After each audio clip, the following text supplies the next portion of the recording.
దేశద్రోహం కేసులు అరెస్ట్ అయినటువంటి యూట్యూబర్ జ్యోతి మల్హోత్రాకి సంబంధించినటువంటి ఇష్యూస్ని వన్ బై వన్ బయటపడుతున్నాయి. వాస్తవంగా ఒకతను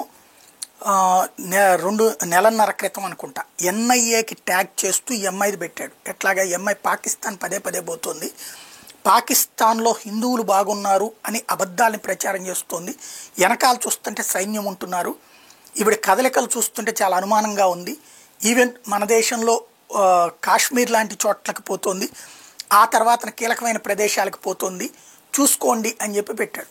మరి అది ఫాలో అప్ చేసినే ఎన్ఐఏ ఇప్పుడు వాడిని పట్టుకుందా, అమ్మాయిని పట్టుకుందా లేకపోతే ఏంటనేది తెలియదు. కానీ ఈ అమ్మాయి ఏదైతే ఇప్పుడు అరెస్ట్ అయినటువంటి ఎంఐకి సంబంధించి కాశ్మీరు లడక్ ట్రిప్పుల తర్వాత కేరళ కూడా వెళ్ళిందట. ఇప్పుడు అక్కడ ఎవరిని కలిసింది ఏంటి అన్నటువంటి రూట్లో వెరిఫై చేస్తున్నారు. సో ఏదైతే ఫస్ట్ తను వెళ్ళినటువంటిది కాశ్మీరు లడక్ వెళ్ళిన తర్వాత సోనామార్గ్ వెళ్ళింది, గుల్మార్గ్ వెళ్ళింది, శ్రీనగర్ వెళ్ళింది, పాల్గాం వెళ్ళింది, ఆ తర్వాత వచ్చేటప్పటికి అమ్మాయి ఇదంతా కూడా వెళ్ళింది. ఓవరాల్గా బోలెడంత ఖర్చు పెట్టింది. ఈ డబ్బులన్నీ ఇప్పుడు పాకిస్తాన్ ఇచ్చినాయి అన్నటువంటి విషయం బయటపడుతున్నటువంటి వేళ ఈ అమ్మాయికి సంబంధించినటువంటి వ్యవహారాల్ని ఇన్వెస్టిగేషన్ ఏజెన్సీల కంటే కూడా ప్రజలే ఇన్వెస్టిగేట్ చేసి తేలుస్తున్నారు.